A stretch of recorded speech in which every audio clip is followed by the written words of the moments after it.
Hey everybody, it's your boy Frank Martin here, and it's time for What Winds My Crank with Mr. Frank.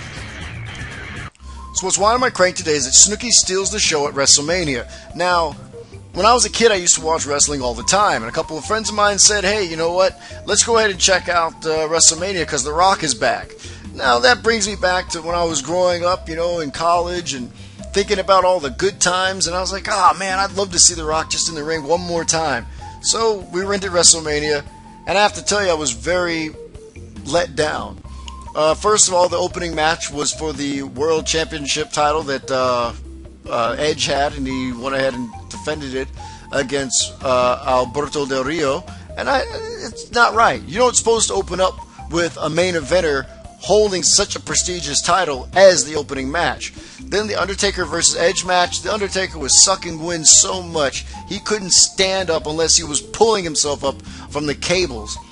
And it lasted 30 minutes long. In fact, it was so long, there was another bout that's supposed to go on right afterwards, but because they paid for Snooki to come in that night, they decided to use her match instead of the other one. Not really a good move on my, from what I see from what WWF is trying to do, or WWE is what they're called now. But I can tell you what though, the Snooki match really did steal the show, and the reason is that majority of the celebrities that go and do like these wrestling events, they never really do anything major. They're always doing like a face slap or running around the ring in panic. She actually got in and did two moves flawlessly. Now, granted, if the match was a little bit longer, we might have seen her make a couple of mistakes, but because the Undertaker match went too long, a lot of the matches had to be shortened afterwards.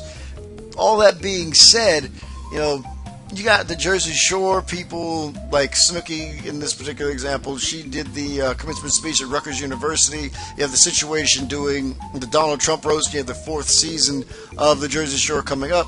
I feel as if they're being overexposed. And I guess that brings me to my favorite part of the day, which is the question of the day. Have you had enough of Snooki? Now, the thing is, like I said, she's written a book. She's done convention speeches, she's done public speaking, she's gone on several TV shows. Out of everybody in the Jersey Shore, I would say that she's probably one of the most famous. But do you think that the world has had enough of her? Do you think that this was basically like her last shot?